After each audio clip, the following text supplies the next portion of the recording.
जालिम बादशाह की कहानी। बहुत पुराने समय की बात है।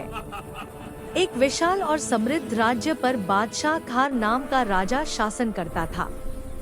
उसके महल ऊंचे थे, खजाने भरे हुए थे और उसकी सेना बहुत शक्तिशाली थी, लेकिन उसका दिल पत्थर से भी ज्यादा सख्त था। वह अपनी ताकत पर घमंड करता और जनता को तुच्छ समझता था। जो कोई भी अन्याय के खिलाफ आवाज उठाता, उसे जेल में डाल दिया जाता या कड़ी सजा दी जाती। पूरा राज्य भय के साए में जी रहा था। एक दिन दरबार में एक बूढ़ा फकीर आया। उसके कपड़े फटे हुए थे, लेकिन चेहरे पर अजीब सी शांति और नूर था।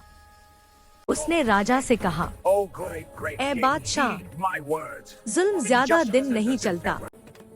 ऊपर वाला सब देख रहा है। अन्याय का अंजाम बहुत बुरा होता है।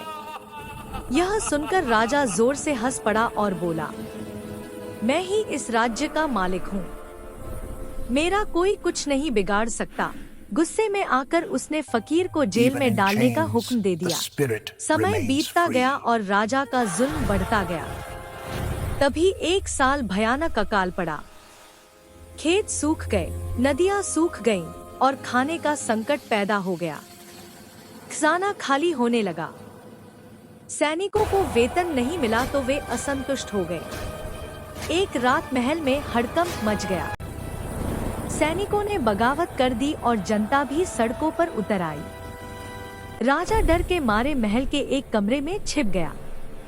अब उसके पास न ताकत थी और न ही कोई सहारा। उसी समय जेल के दरवाजे खुले और वही बूढ़ा फकीर आजाद होकर बाहर आया। जनता ने उसे सम्मान दिया और अपना मार्गदर्शक मान लिया। राजा को पकड़कर लोगों के सामने लाया गया। अब वही जालिम राजा कमजोर और शर्मिंदा खड़ा था।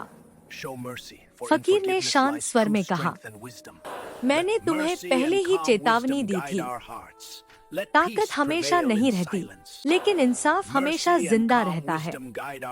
जनता ने फैसला किया कि राजा को मारने के बजाय राज्य से निकाल दिया जाए, ताकि वह अपनी गलतियों पर सोच सके। आंसुओं के साथ राजा खार राज्य छोड़कर चला गया। उसका घमंड टूट चुका था। सीख: यह कहानी हमें सिखाती है कि जुल्म और घमंड का अंत हमेशा बुरा होता है। न्याय, दया और विनम्रता ही किसी शासक को महान बनाती है।